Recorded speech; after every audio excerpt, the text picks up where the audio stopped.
실로에서 먹고 마신 후에 한나가 일어나니 그때 제사장 엘리는 여호와의 전 문설주 곁 의자에 앉아 있었더라.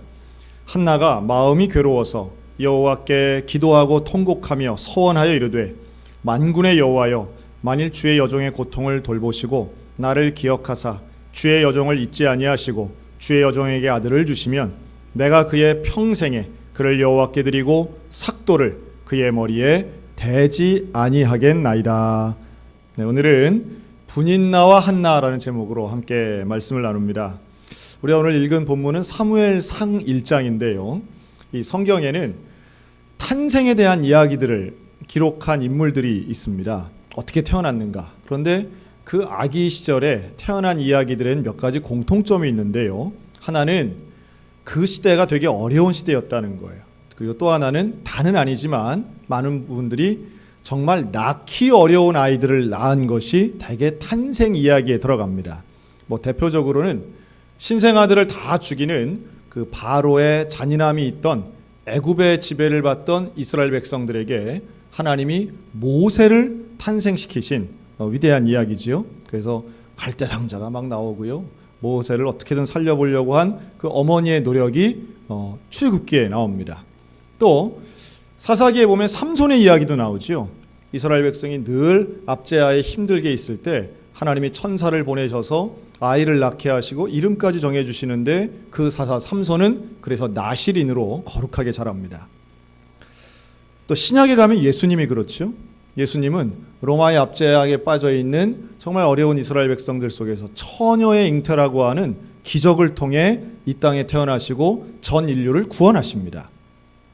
물론 창세기에 나오는 아브라함 같은 경우 100세에 낳는 아들, 이 사라와 아브라함 사이에서 전혀 기대하지 못했다가 아들을 낳는 그런 집안과 가정의 기적을 이삭이라고 하는 아들을 통해서도 성경은 기록하고 있습니다. 자, 이 사무엘 상서는요, 그런 면에서 또 하나의 탄생 이야기를 기록하는데 그때 출생한 아이가 이제 사무엘이 되는 거죠. 그리고 이 사무엘 상서 하서의 주인공이 됩니다. 자, 그런데 이 사무엘이 왜 어려운 시대, 바로 이때는 사사기가 끝나가면서 참 영적으로 타락한 시대였습니다. 당시에 제사장이던 엘리는 하나님 앞에 기도하는 일에 게을렀고 그의 아들들인 홈니와 비느하스는 대제사장이었음에도 불구하고 성경은 그들을 불량자라고 말할 정도로 성전이 그 제사 드리는 영성이 무너져 있던 시대가 바로 사무엘이 출생하던 때였습니다.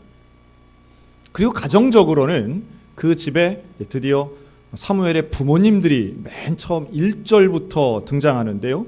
사무엘의 아버지가 나옵니다. 그는 엘가나라는 사람인데요. 이 엘가나를 이렇게 설명해요.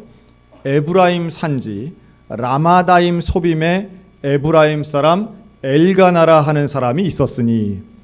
자, 이 첫 줄부터 우리가 1절부터 읽으면서 우리가 막막한 게 이거 어떻게 읽어야 돼? 라마다임 소빔, 이게 뭐야? 이제 이렇게 의문이 들죠. 이 라마다임 소빔이라는 뜻은요, 라마 지역에 있는 숲의 후손의 땅, 이런 뜻입니다. 이걸 히브리어로 이렇게 길게 쓴 거죠. 마치 레오나르도 다빈치가 이 빈치 지역에 살고 있는 레오나르도 이런 거하고 비슷한 겁니다. 그래서 이 라마 지역에 살고 있는 숲의 후손들, 그들의 땅에 살고 있던 이 엘가나라는 사람이 바로 사무엘의 아버지가 되죠. 자, 그런데 그도 사실은 레위 지파 사람입니다. 에브라임 지역에 살지만 레위 지파 사람으로 제사장의 혈통이죠. 그런데 그에게는 모든 문제가 시작되는 원인 제공이 이 엘가나에게 있었습니다. 엘가나는 뭐가 둘이 있었느냐 하면 자기 집안에 아내가 2명이 있었습니다. 벌써 이 구조는 갈등의 구조, 해결할 수 없는 문제적인 구조를 가지고 있는 겁니다. 여러분, 성경은 신약이나 구약이나 일관되게 일부일처를 말씀하고 있습니다. 다만 이 시대, 사무엘 시대뿐 아니라 우리나라도 불과 몇십 년 전만 해도 어쨌든 돈 있고 여유 있는 사람들은 이렇게 여성들을 아내처럼 몇 명씩 데리고 있는 분들도 분명히 있었던 건 사실이고, 동서고금을 막론하고 여러 명의 아내를 두는 문화는 참 만연되어 있던 역사가 있습니다. 그럼에도 불구하고 성경은 일관되게 아내 한 명, 남편 한 명에 대해서 가르치고 있다는 걸 우리는 잊지 말아야 됩니다. 근데 아내가 2명 이상이다. 여러분, 이것은 이미 그 안에 문제가 있다는 걸 의미해요. 이 두 여인의 이름도 나오죠. 한나와 브닌나입니다. 누가 먼저 부인이었느냐 하면 한나가 먼저 부인입니다. 그런데 왜 브닌나를 드렸을까요? 바로 한나에게 자식이 없기 때문이죠. 자식을 못 낳기 때문이에요. 자식 못 낳는다고 또 다른 여인을 드리는 거, 이거는 아주 전 세계적인 그런 모습 중에 하나인 것 같습니다. 물론 자녀가 많은 것은 복이라고 성경은 말씀하는데요, 아내가 많은 게 복이라고는 성경은 가르치지 않습니다. 이게 문제의 시작이 되는 거죠. 그래서 브닌나는 자녀를 낳게 됩니다.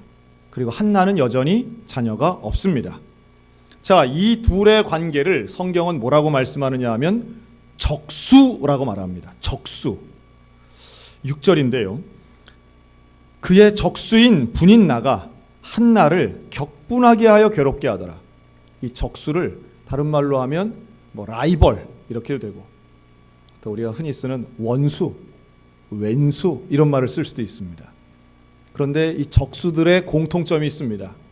여러분, 적수는 멀리 있나요? 가까이 있나요? 이게 참 문제가 이거예요. 저 외국에는 훨씬 더 나쁜 사람들이 많은데 또 저 멀리 사는 우리 강원도에서 훨씬 먼 지역에는 나쁜 사람들도 분명히 있는데 왠지 그 사람들은 우리가 그렇게 미워하지 않아요. 가까이 있는 사람이 우리의 심기를 건드리고 우리의 마음을 괴롭히고 우리의 기분을 상하게 합니다. 그리고 이 적수들은 건강하기까지 합니다. 되게 이 적수들은 되게 가까이 있으면서 떨어지지도 않고 사라지지도 않고 항상 내 곁에 머물면서 나에게 어떻게 이 사람은 나만 쳐다보는지, 나에게 그렇게 관심이 많은지, 나의 일거수일투족에 대해서 항상 그렇게 시비를 걸고 말을 하곤 합니다. 목사님 누구를 찍어서 얘기하나?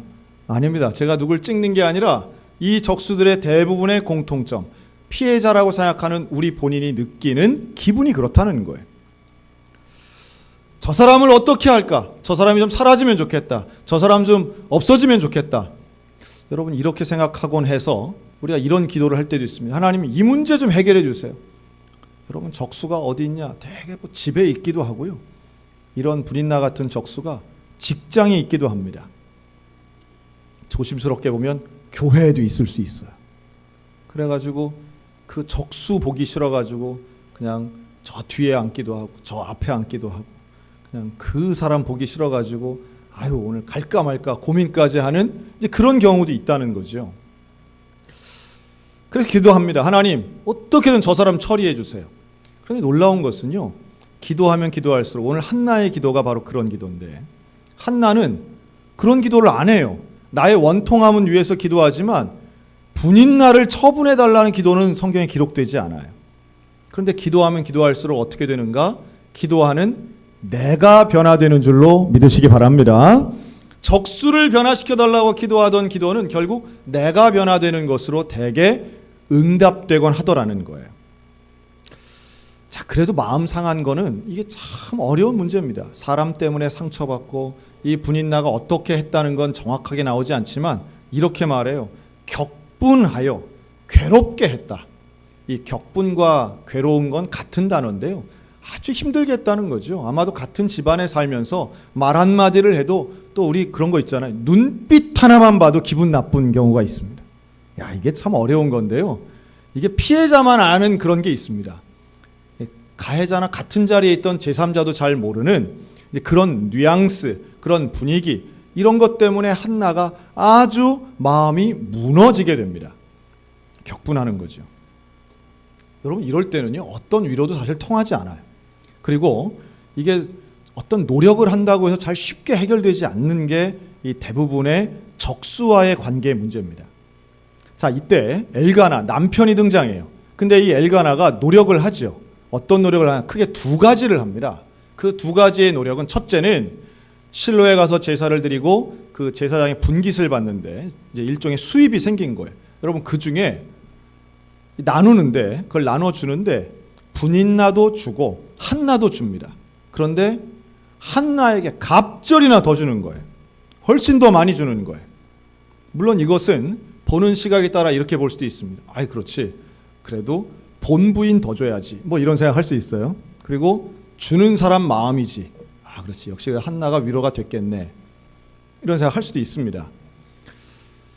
자 그런데 분인나 입장에서 한번 생각을 해보면 여러분 분인나는 자녀가 있어요 없어요? 자녀가 있어요. 자녀가 있으면 돈이 들어가도 더 들어가지 않겠습니까? 뭘 주려면 똑같이 줘도 분인나 입장에서는 이게 적은 거예요. n분의 1로 나누면. 그런데 한나를 더 많이 줘?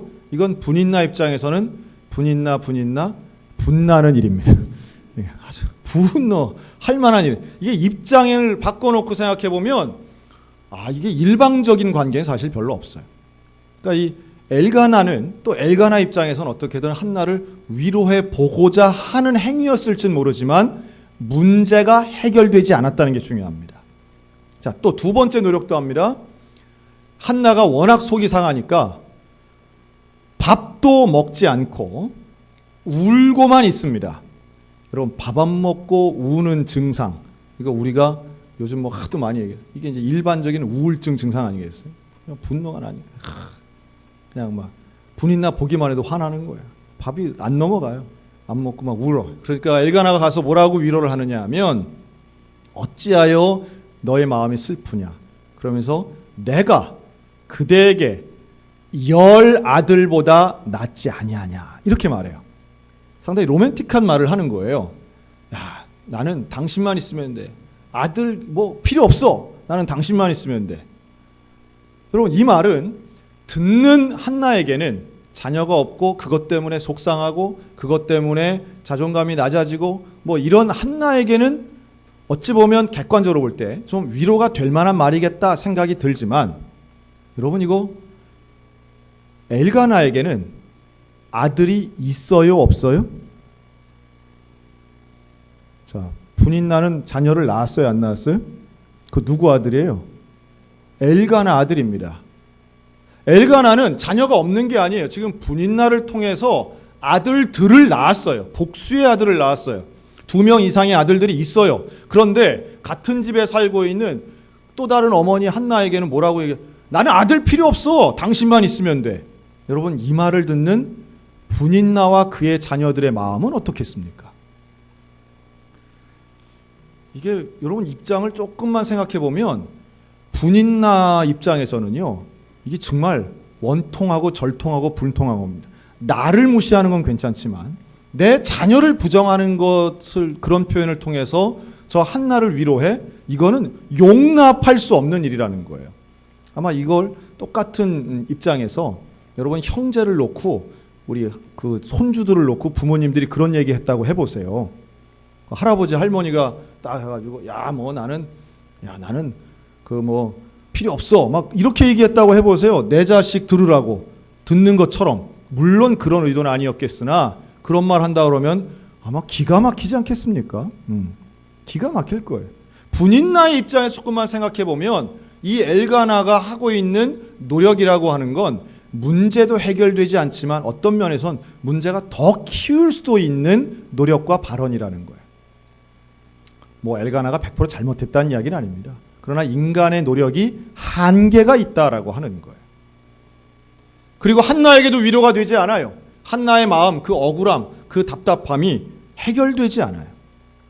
여러분 이런 거 우리가 인생을 살다 보면 분인나를 만날 때가 있습니다. 분인나를 만날 때가 있어요. 적수를 만나고 어떤 위로도 통하지 않고 이 문제가 해결되지 않을 때가 있습니다. 한번 따라할까요? 분인나를 만나면 분인나를 묵상하지 말자. 인생의 분인나를 만나는 순간 그 인생의 분인나를 묵상하지 않는 그런 결단과 기적과도 같은 일들이 일어나기를 축원합니다. 이 한나가 그런 거예요. 한나가 인생의 분인나를 만났는데 괴롭긴 하죠. 당연히 원통하죠. 그런데 그때에 그 분인나를 자꾸 생각하고 묵상하는 게 아니라 그걸 통해서 하나님 앞에 나아갔다는 게 중요합니다. 나의 영혼아 잠잠히 하나님만 바라라. 물은 나의 소망이 그로부터 나오는도다. 다윗도 마찬가지고 또 구약의 요셉도 비슷한 경우가 있습니다. 여러분, 요셉도 인생의 적수들을 곳곳에서 만나요. 형들을 통해서 인신매매 당하지 않습니까? 팔려가요, 애굽으로. 애굽으로 팔려가서는 종이 됩니다. 종이 되어서는 그 보디발의 집에서 열심히 일하다가 보디발의 아내의 유혹을 거절했다는 이유로 감옥에 들어가요. 감옥에 들어가서는 죄수들을 도와줬는데 또 약속한 게 이루어지지 않고 배신을 당합니다.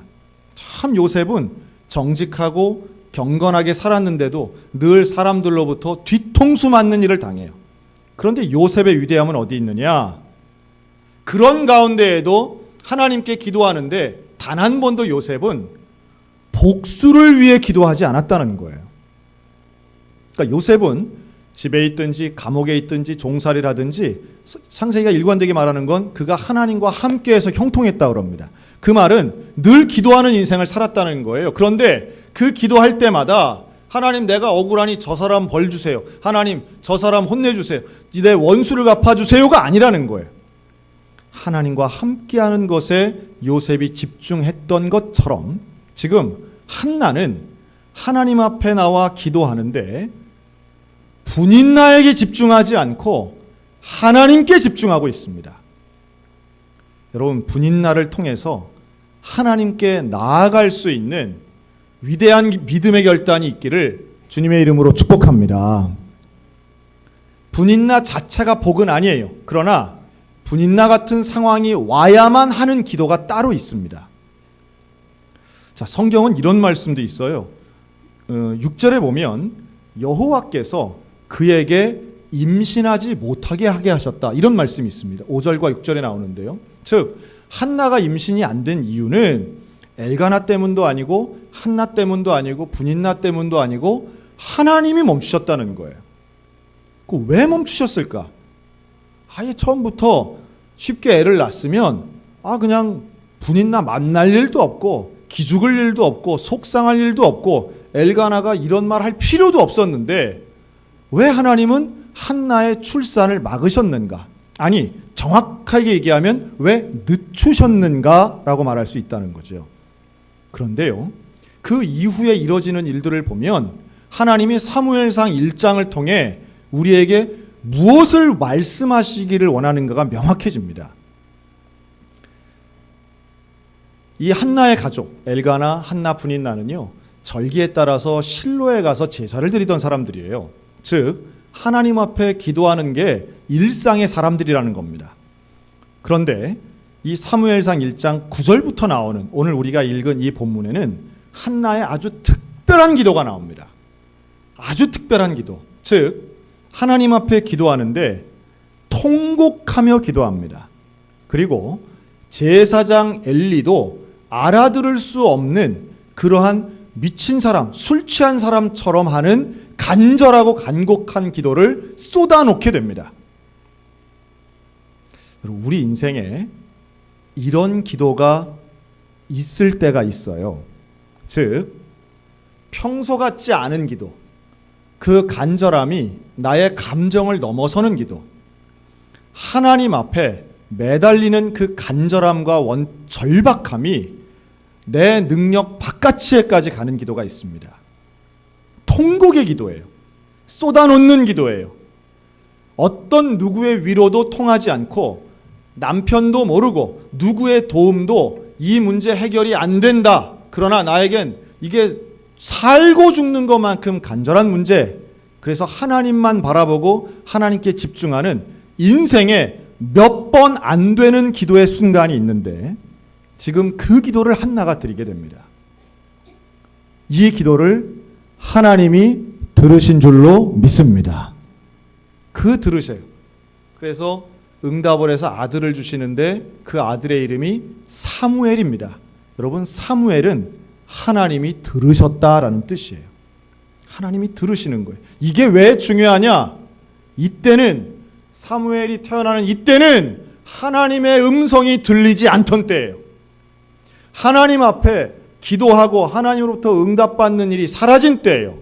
사사기 말기 때는 각자 제 소견에 옳은 대로 행하던 때예요. 하나님을 만나는 일이 사라진 때예요. 형식적인 제사가 있고 제사장도 있고 제사장의 아들들이 대제사장을 하고는 있지만 하나님의 영감, 살아계신 하나님의 존재, 하나님의 응답이 사라진 이때에 유일하게 하나님과 소통한 여인이 바로 이 한나였다는 겁니다. 하나님은 이 한나를 통해서 썩어지고 죽어지고 타락해 있는 그 시대의 영성을 깨우는 사무엘을 태어나게 하셨고, 그 사무엘이 태어나는 시작이 바로 한나의 기도인데, 그런 기도가 있기 위해서는 분인나와 같은 동기가 있어야 된다는 거예요. 여러분, 사람은 그냥 간절해지지 않습니다. 문제가 없으면, 고난이 없으면 간절해지지 않습니다. 물론 간절해진다고 해서 다 성공하는 것은 아닙니다. 분인나와 같은 고난이 있을 때에, 사람의 문제가 왔을 때 그 자리에서 주저앉거나 아니면 더 큰 죄로 갈 때도 있습니다. 이게요, 미워하는 마음, 이 적수에 대한 미워하는 마음을 그 사람에게 쏟아내면 죄가 됩니다. 같이 미워하는 거예요. 같이 공격하는 거예요. 같이 죽으라고 하는 거예요. 같이 격분하게 되면 죄가 됩니다. 그런데 이것을 무작정 쌓아만 놓으면 병이 됩니다. 참 어려운 거죠. 분노는 일어나는데 분노를 함부로 터뜨리면 죄가 되고, 분노를 무조건 참으면 병이 돼요. 그럼 어떻게 해야 됩니까? 이것을 하나님 앞에 쏟아놓을 때에 은혜가 되는 줄로 믿으시기 바랍니다. 하나님께 쏟아놓는 거예요. 한나가 그걸 택한 거예요. 한나가 그 자리에 나간 거예요. 그리고 하나님은 그때를 기다리신 거예요. 이것은 단순하게 임신이 되느냐 안 되느냐, 아들이 있느냐 없느냐의 문제라기보다는 우리가 일상 속에 누구나 경험하는 분인나와 같은 관계의 문제, 고난의 문제, 내 해결되지 않는 원통함의 문제 앞에 그 문제를 가지고 하나님 앞에 나가서 하나님만 바라보는 것이 얼마나 중요하고 하나님이 원하시는가를 깨우치게 하는 하나님의 메시지라는 거예요.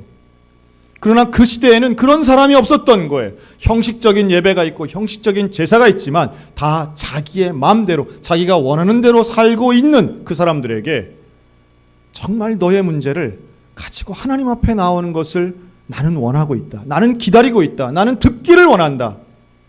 얼마나 그 시간을 원했으면 하나님은 힘들게도 때로는 고난 같은 출산이 안 되는 문제를 주시고, 정말 원수 같은 분인나가 내 앞에 등장하게 하시고, 위로가 안 되는 엘가나의 말들이 쏟아지게 하시고, 그러면서도 밥도 못 먹고, 그러면서 눈물만 흘리고 답답하고 안타까운 시간들이 지나가게 하시는가? 결국은 하나님이 기도의 순간을 통해 한나를 만나기를 원하시고 기다리신 줄로 믿습니다. 응답하신 하나님 만났더니 한나에게 변화가 일어납니다. 18절이죠. 한나에게 두 가지의 특징이 일어나는데요, 응답이 일어납니다. 첫째는 가서 음식을 먹게 됩니다. 음식을 먹게 됩니다. 여러분, 먹는 거 정말 은혜로운 일입니다.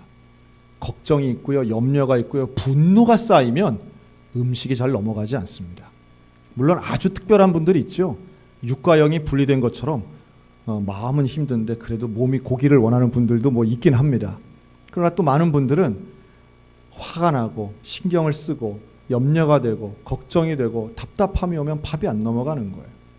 영과 육은 같이 있죠. 그래서 하나님의 은혜를 받으면요, 음식도 맛있게 되고 잠도 달게 되는 겁니다. 제가 지난 7월 말부터 회복의 은혜를 구하는 사람들이란 같은 주제를 가지고 4주간 설교했는데, 그때 신유, 회복에 대해 설교하고 같이 기도했더니요, 우리 교회 정말 많은 분들이 목사님 예배드리다가 아픈 거 낫습니다.